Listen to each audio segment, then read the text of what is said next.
I was trying to download a different song. I don't even know which one. I somehow like downloaded One Day at a Time by accident, and it was like summer 2006. Like it was a couple weeks before It's About Time released, and so that was the first song I heard, and I was like, like I felt it because I was like in 7th grade, like super like, oh, yes, I'm heartbroken and I love this person, they don't love me, I feel this.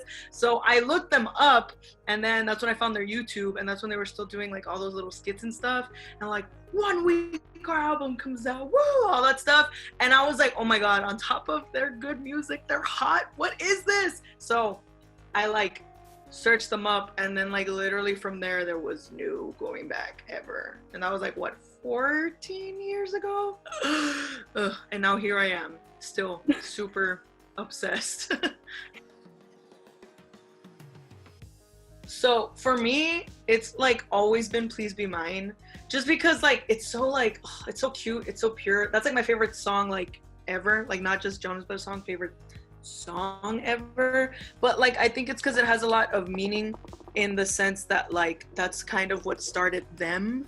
But like literally right next to it is Black Keys, because that's the one that means the most to me.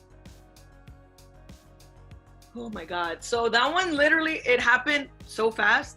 Like I got a call the night before and was like, hey, are you free? And I was like, yes. Why? But the way they explained it was like, hey, if you're free, like, hope, because this was on a Friday night and they flew me out on Saturdays. And I was like, I am free. I will always be free for the Jonas Brothers. Like, what? And by this point, like, rumors had like already been circulating that they were getting back together. But I also was very into that. I was like, that's not gonna happen. Like, people are getting their hopes up, like that's not gonna happen. And like we show up and I see some of my friends that I haven't seen in years, and we're all crying and like hugging, and we're like, what is even going on? And we're like, I don't know, this and that. So everybody's becoming friends or whatnot. Slowly they started like calling us one by one to do our interviews, and it felt like it was super like movie set. Like I felt so legit. And that's where we saw John Taylor. John Taylor was talking to me like he knew me, and I was like, what is happening? And then they took away our phones, and we were like, why are they taking away our phones? And people were like, oh my god, they're gonna come. And in my head, even then, still denial, also telling myself like, oh, they're probably just gonna walk in at the end and be like, hey guys, thanks for doing this, and then like dip. Like I literally thought that's what was gonna happen.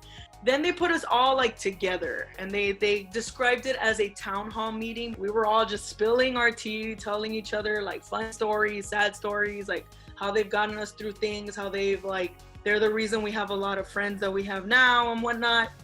And then, well, that's when she was like, I don't know, we're like, so how would you guys feel if the Jonas Brothers were reuniting? And like, if you zoom in on me, I'm literally like this, because I was like, dude, I'm done with this. I can't take any more of this. Like, what are you talking about? And then out of nowhere, you just hear, like, When You Look Me in the Eye start playing by an orchestra, and the back just opens like this, and the guys just walk out like if they're coming down from heaven. It was insane. And then everybody's like screaming, crying.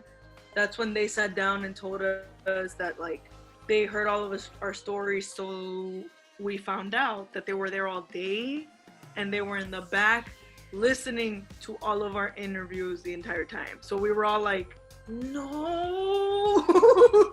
Yeah, these stories, we need to hear them, this and that and this. And then like he turns around, like he stops in his chair and he turns around and he's like, Carla, your story, like you are so strong for sharing this and this and that, and like saying all these things. And then he like reaches his hand out to me, because I was like kind of further this way. So he holds my hand in front of everyone, and he's like, I just wanted you to know that I love you and we all love you, and like we're happy you're here and this and that. And I just started crying and I blacked out. He was like, can I see the tattoo one more time? And I showed it to him. And he's like, my handwriting's terrible, I'm so sorry. And then I told him that when he wrote it, he put the apostrophe in the wrong spot, but I told my tattoo artist to fix it. And then they were all laughing, and then, yeah, it was crazy. Joe too, like when I was talking to him about all these things or whatever, he like complimented my pins, told me my outfit was great. He said he liked my nails, and I was like, okay, Joseph, I see you. And like the wives were there. Well, not all of them, but like Priyanka and Sophie were there, so we met them too.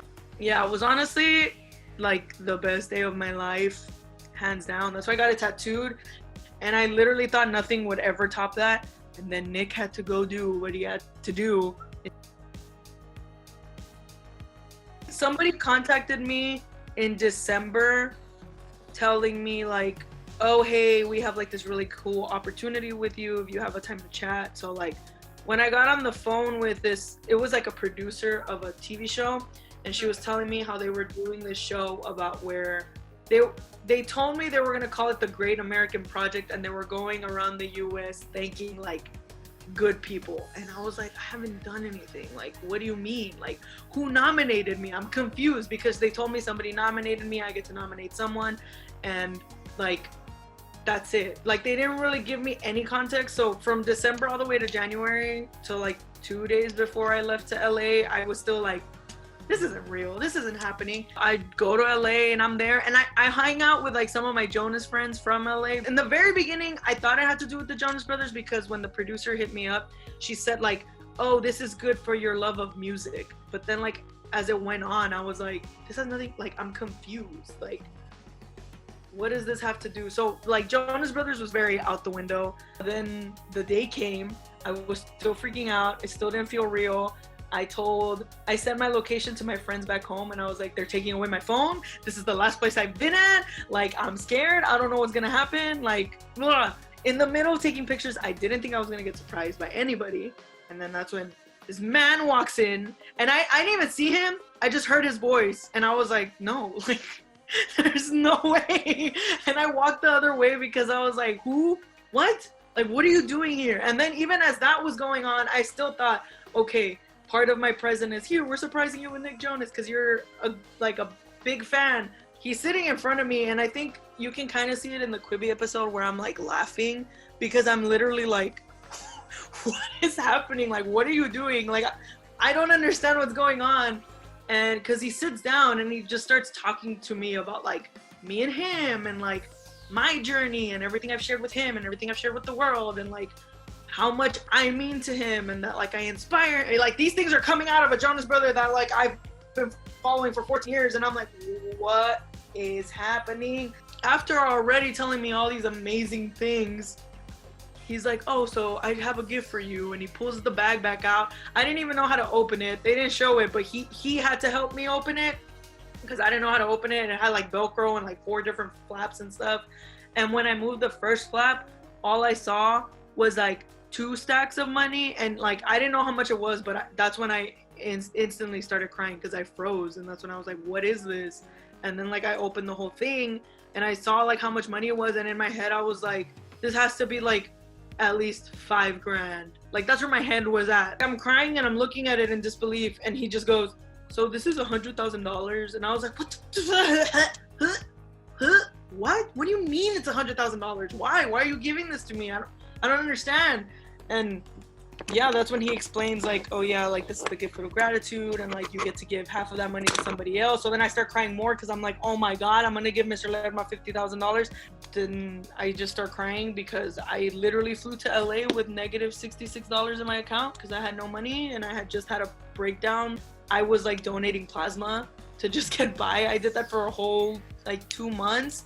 Like they see everything. Like they creep on us fans a lot, whether they follow us or not. They know the tea, they know what's up, they know what's going on. So like he's talking to me about the money, and he's like, yeah, maybe this will help you like make your move to LA, your big move to LA. And I like looked at him like, sir? And he was like, yeah, that's right, I know everything. Like sometimes I feel like I went through the things I do the things I do, or I'm getting the experiences that I have been, just because I'm supposed to show people like, look, I act like an idiot online. People used to judge me all the time because I was chasing a band. And now those same people are in my DM are like, oh my God, you're friends with Nick Jonas. That's so cool. Like, you were making fun of me in high school. Like, what are you talking about? So I don't know. I just feel like up until literally like December, like before 3 days before the whole Thanks a Million thing, like I was still going through it, you know? And then like, these things just happen to me. It's so, it's crazy.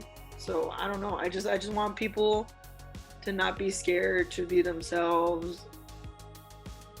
If they're going through a hard time, there is a possibility to get out of it. And then when you do get out of it, there's a possibility of crazy things happening, and that's gonna make like all the hard times so worth it.